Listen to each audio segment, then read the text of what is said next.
Welcome to What's Up in the Sky with me, Lead Night Sky Ranger Jeff, also known as Star Dad. April brings showers, or so they say, but it portends warmer weather in the coming months and more observing opportunities. This is the best month this year to observe Mercury. 45 minutes after sunset, you will find Mercury 5 degrees above the horizon, shining at magnitude minus 1.1 on the 1st. On the 11th, it will be at its greatest elongation, a whopping 19 degrees from the sun, giving us the longest period to observe it. However, it will also be noticeably dimmer due to its magnitude of minus 0.1 as its phase goes from 96% lit to 39% lit. Venus is now in the evening sky, starting out at magnitude minus 4. It will be near the Pleiades and the Hyades clusters. Recall the 7 naughty boys story as summer approaches and the boys disappear when there is work to be done. Starting out in Aries, the Ram, it will be just south of M45, the Pleiades, on the 10th and will still be visible at 10 p.m. low on the horizon. On the 20th, it will join the Moon.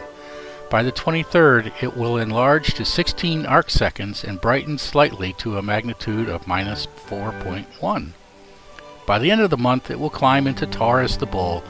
On the 17th, it will be 1 AU from the Earth, 93 million miles. That's the same as our distance from the Sun. March 29th is the day this month to observe the Moon. We are going to examine Archimedes, Autolycus, Aristillus craters, and the Apennine mountain range in the north-central area of the Moon.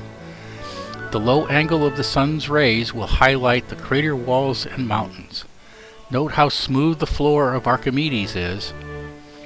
At a diameter of 81 kilometers, or about 48 miles, just imagine the tremendous impact that created it. It is the largest crater near the Mare Imbrium. Mars is still shining brightly at magnitude 0.9, but we have left it far behind us in our orbit, now at about 1.7 AUs, and a minuscule 5 arcseconds in size. Still, it's worth taking a look at the red planet, which is visible until after midnight. We go back this month to observe the minor planet and asteroid on steroids, 1 Ceres. Located this month in the Coma Berenices, which means the Berenices hare, and Leo the lion, look for it east of Denobula. At 600 miles in diameter, Ceres dominates the asteroid belt, containing more mass than the rest of the belt combined. You will need at least a small telescope or binoculars to spot its dim sunlit reflection. Observe it hours or even days apart to confirm your sighting.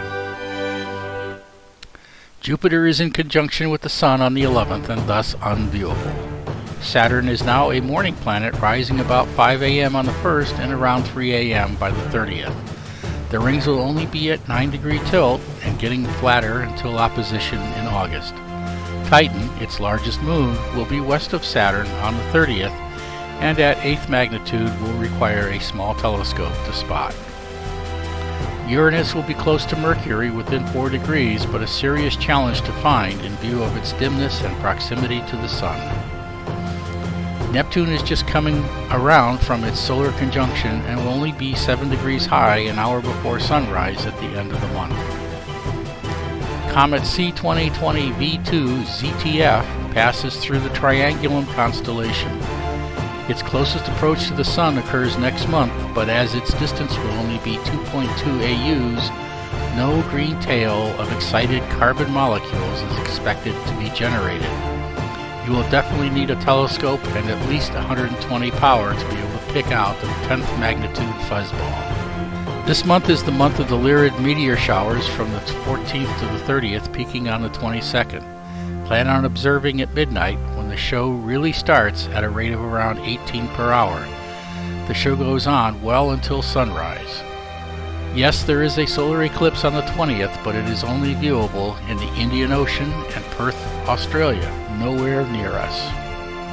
Our constellation of the month is Leo the Lion. It is located due south at 11 p.m. and almost at the zenith. It contains numerous galaxies, among them M65 and M66, two large galaxies close together at a magnitude of 10 and 9.7, respectively. Lying about 30 million light years away, you'll need dark skies and binoculars or a small telescope to reveal their faint disks. Our topic of the month is, what is astrology and is it accurate? Throughout the world, positions of stars and planets have led people to believe that their positions influence events on Earth.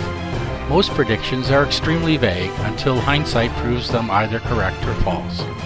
There is no scientific evidence that there is causation or effect of planetary or constellation positions. Besides, the constellation positions currently in use are some 400 years out of date and thus have no basis in actual position. Here is your orrery for the month.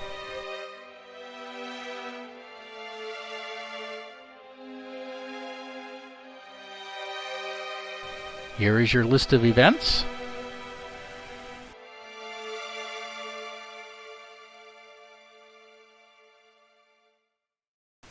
Go outside and enjoy the warming spring evenings and look out to the universe.